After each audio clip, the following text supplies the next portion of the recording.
നമസ്കാരം, ഞാൻ മനോജ് നെടിയാക്കൽ. ഇന്ന് ഉച്ചയ്ക്കത്തെ റബ്ബർ വിലയിലേക്ക് എല്ലാവർക്കും സ്വാഗതം. അതായത് 16/9/2025 ചൊവ്വാഴ്ച ഉച്ചയ്ക്ക് 12 മണിക്കുള്ള റബ്ബർ വിലയാണ് ഇപ്പോൾ ഞാൻ ഈ വീഡിയോയിലൂടെ പറയുന്നത്.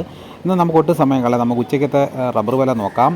റബ്ബർ വില കോട്ടയം RSS 4 1 കിലോയ്ക്ക് 187 രൂപ, RSS 5 1 കിലോയ്ക്ക് 182 രൂപ, ലൂസ് 1 കിലോയ്ക്ക് 177 രൂപ, ലോട്ട് 1 കിലോയ്ക്ക് 167 രൂപ മുതൽ 172 രൂപ വരെയും, ഒട്ടുപാൽ 75% DRC ഉള്ളതിന് 1 കിലോയ്ക്ക് 105 രൂപ മുതൽ 110 രൂപ വരെയും, ഒട്ടുപാൽ 80% DRC ഉള്ളതിന് 1 കിലോയ്ക്ക് 112 രൂപ മുതൽ 119 രൂപ വരെയും, ISNA 20യുടെ വില 1 കിലോയ്ക്ക് 163 രൂപ.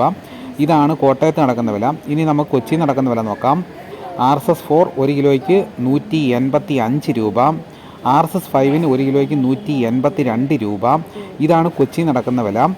ഇന്ന് ഉച്ചയ്ക്കത്തെ റബ്ബർ വില നോക്കിക്കഴിഞ്ഞ് കഴിഞ്ഞാൽ കോട്ടയത്ത് നടക്കുന്നതിനേക്കായി വില കുറഞ്ഞാണ് കൊച്ചിയിൽ വ്യാപാരം നടക്കുന്നത്. അവിടെ 185 ഉള്ളൂ, കോട്ടയത്ത് 187 രൂപയുണ്ട്. ഇതാണ് ഉച്ചയ്ക്കത്തെ റബ്ബറിൻ്റെ വില. ഇനി നമുക്ക് ഉച്ചയ്ക്ക് നടക്കുന്ന കുരുമുളകിൻ്റെ വില നോക്കാം. കുരുമുളക് ഗാർബിൾഡ് 1 കിലോയ്ക്ക് 706 രൂപ, കുരുമുളക് അൺഗാർബിൾഡ് 1 കിലോയ്ക്ക് 686 രൂപ, കുരുമുളക് പുതിയത് 1 കിലോയ്ക്ക് 676 രൂപ. ഇനിയിപ്പോൾ നടക്കുന്ന സ്വർണ്ണവില നോക്കാം. സ്വർണ്ണവില നോക്കിക്കഴിഞ്ഞാൽ സ്വർണ്ണത്തിന് ഇന്നും വീണ്ടും വില കുതിച്ച് കയറിയിരിക്കുകയാണ്. അതായത് ഒരു പവന് 8 ഗ്രാമിന് 82,080 രൂപയാണ്. അപ്പോൾ ഇതോടുകൂടി വീഡിയോ ഇവിടെ പൂർണ്ണമാകുന്നു. എല്ലാവരും ഒന്ന് ലൈക്ക് ചെയ്ത് സപ്പോർട്ട് ചെയ്യണം. മറ്റൊരു വീഡിയോയുമായിട്ട് ഉടനെ എത്താം. എല്ലാവർക്കും എൻ്റെ നന്ദി.